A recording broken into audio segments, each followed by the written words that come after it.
विष्णु सहस्त्र नाम स्वामी वासुदेवानंद जी सरस्वती सांदीपनी आश्रम महाकालेश्वर मंदिर परिसर निमगांव तालुका नांदुरा जिला बुल्ढाना इनके अमृतमय वाणी द्वारा प्रवचन क्रमांक 53।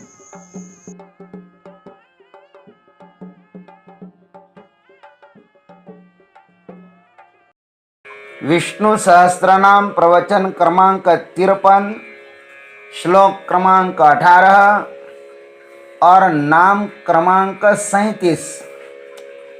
ओम त्र्यंबकं यजामहे सुगंधिं पुष्टिवर्धनम् उर्वारुकमिव बन्धनान् मृत्युर्मुक्षीयमामृतात् चिन्मयं व्यापि यत्सर्वं त्रैलोक्यं सचराचरं तत्पदं दर्शितं येन तस्मै श्रीगुरवे नमः।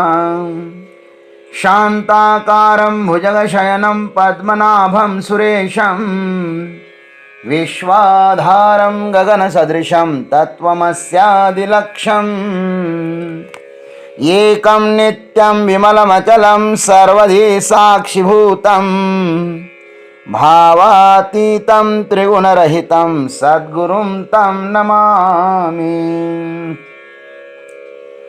ओम तत्सत्।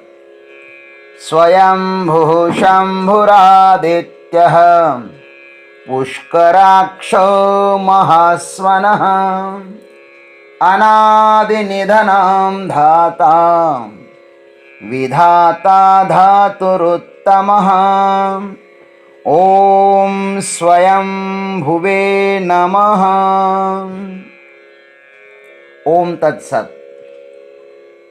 विष्णु सहस्त्र नाम का यह 18वां श्लोक बड़ा ही महत्व का है। इसमें भगवान के 9 नामों का वर्णन है। व्यास जी को 9 और 18 संख्या, ये 2 संख्या बहुत ही प्रिय है, क्योंकि 9 संख्या पूर्ण है। इस 9 संख्या के आगे शून्य है, अतः 9 संख्या को कितनी ही संख्या से गुनो अंत में 9 ही आएगा।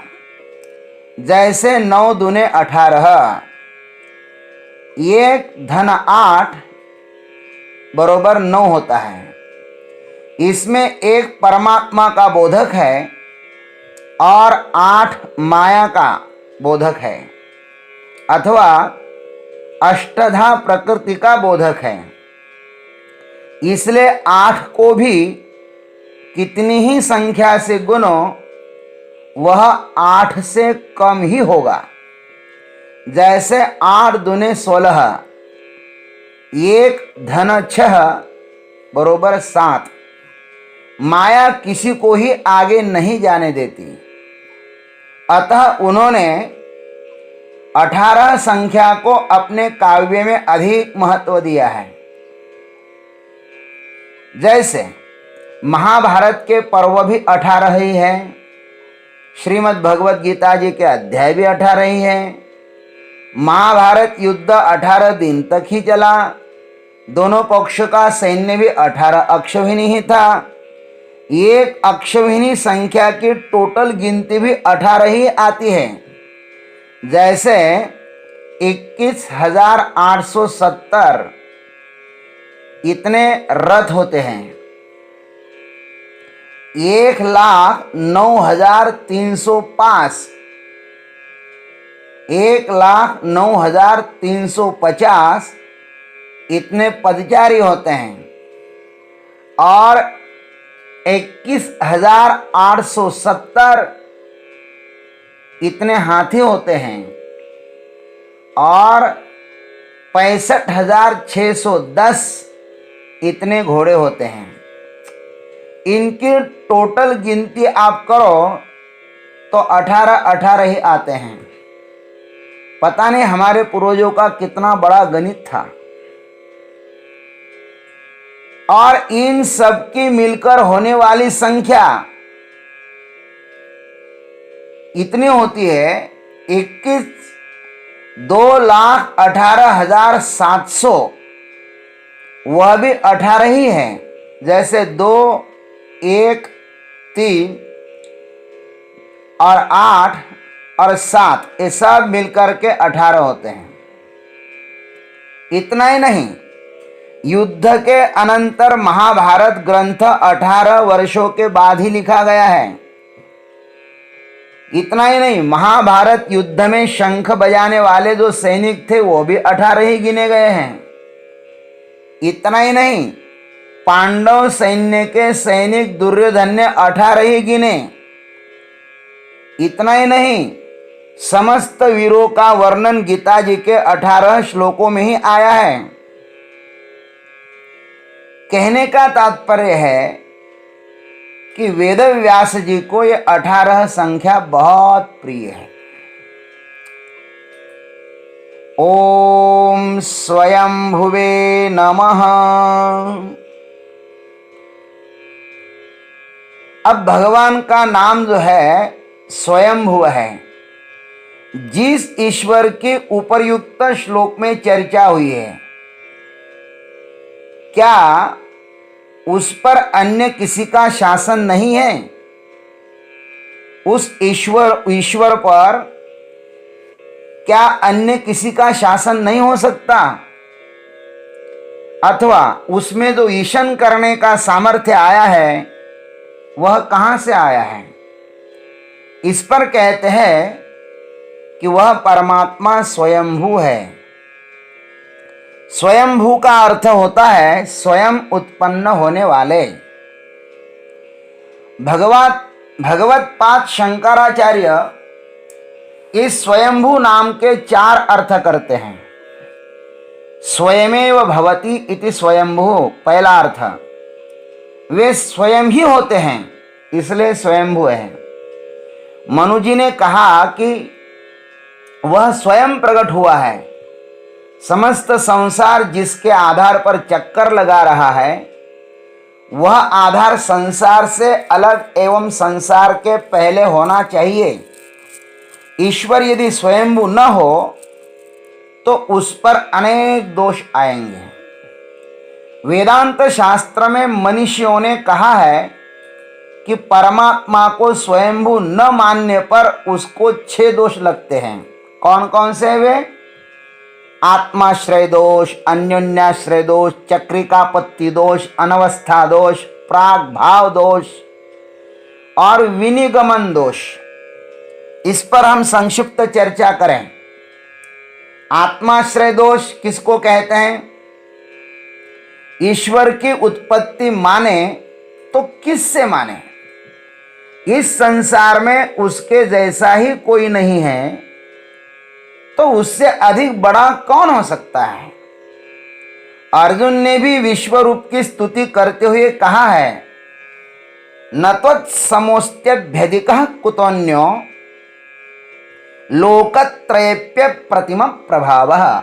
11:43। हे अनुपम प्रभावशाली भगवान, इन तीनों लोकों में आपके समान भी दूसरा कोई नहीं है, फिर आपसे अधिक कैसे हो सकता है? और जन्य से जनक बड़ा होना चाहिए।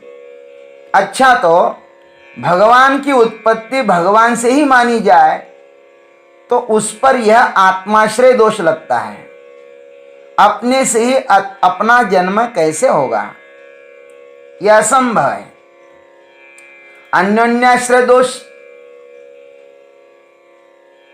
ईश्वर की उत्पत्ति किसी अन्य ईश्वर से हुई है ऐसा माने तो उस पहले ईश्वर की उत्पत्ति किससे हुई?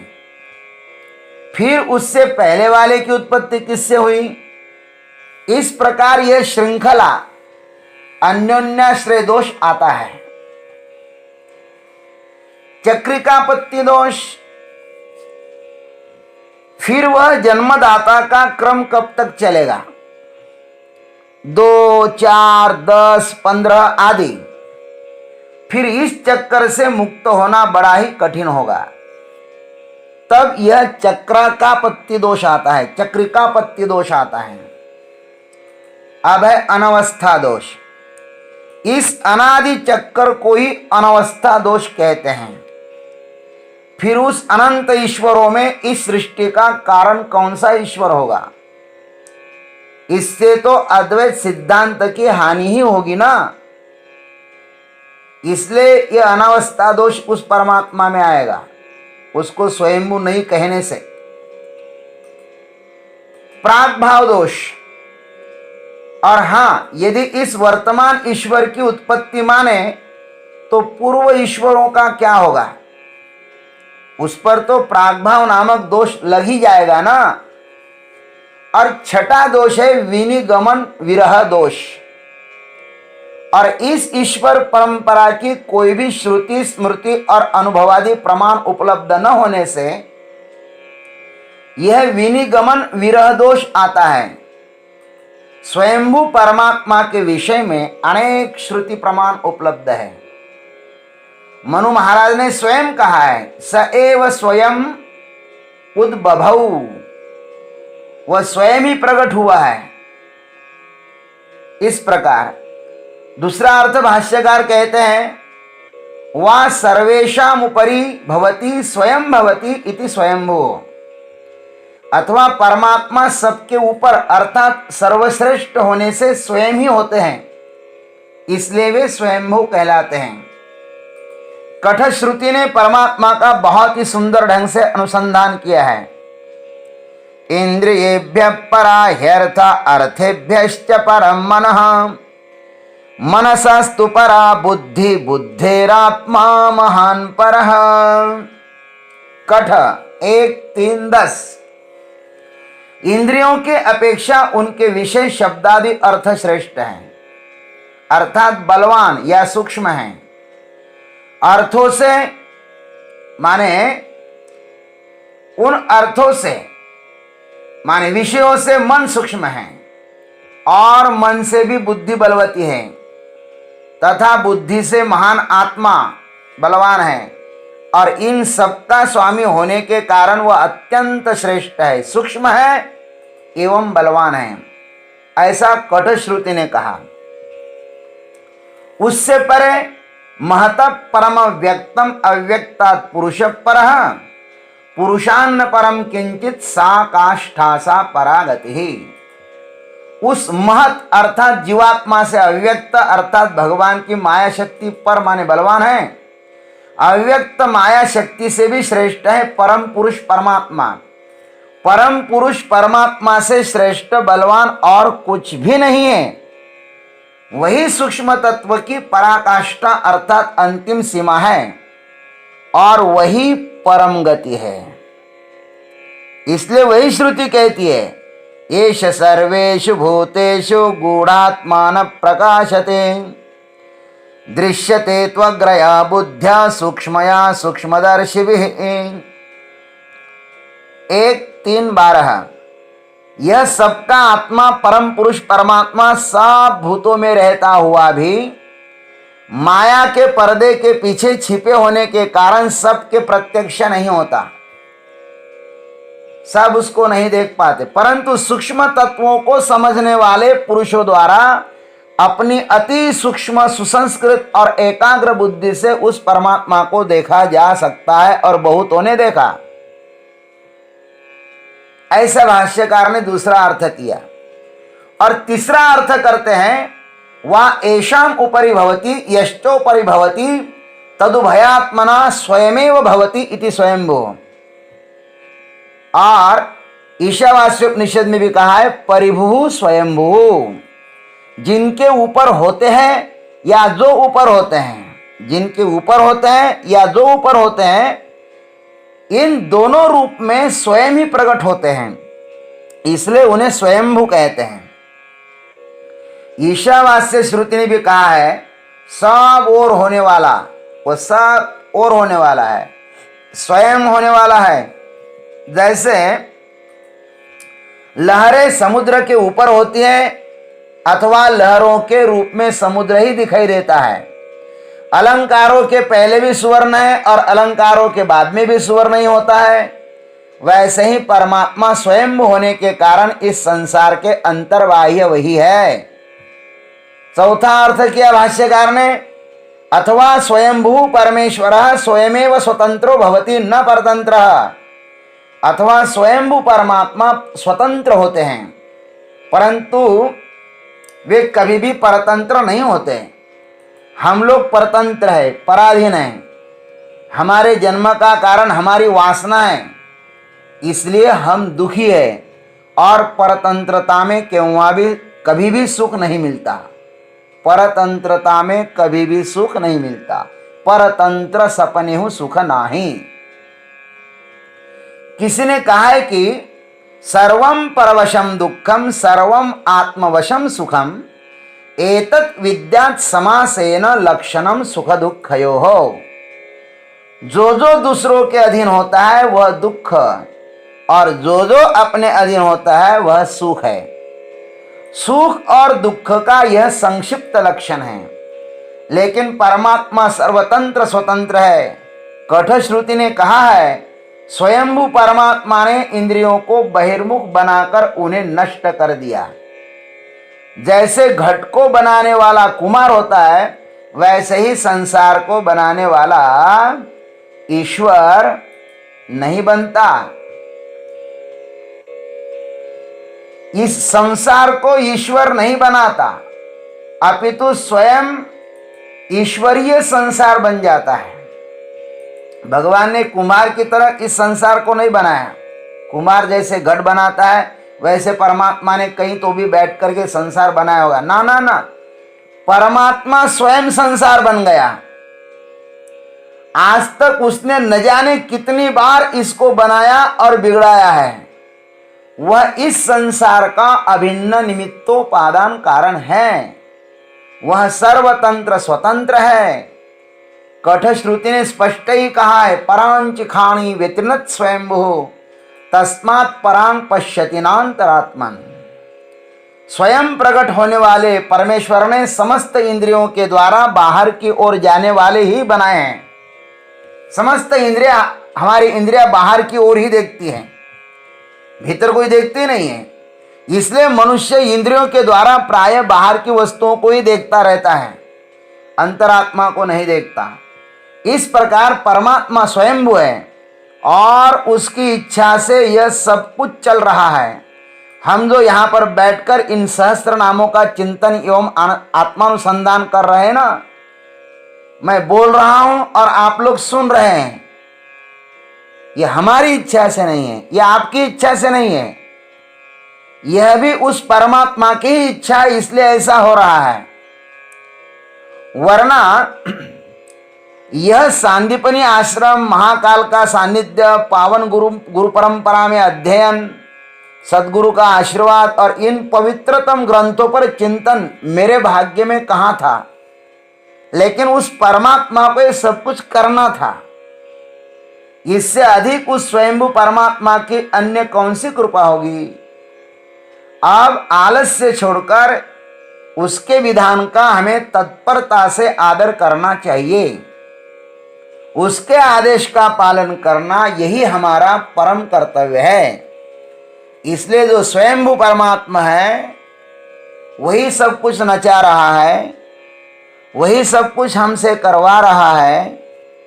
इस बात को ध्यान में रख करके हमें उसका भजन करना चाहिए, ध्यान करना चाहिए, जप करना चाहिए, महामृत्युंजय महामंत्र जपना चाहिए। ये सब कुछ हमें करना चाहिए। आज इतना ही। शेष अग्रिम भाग में जय गुरुदेव, जय जगदीश्वर, जय जय महाकाल। विष्णु सहस्त्रनाम वैसे ही सरल भी है और कठिन भी है।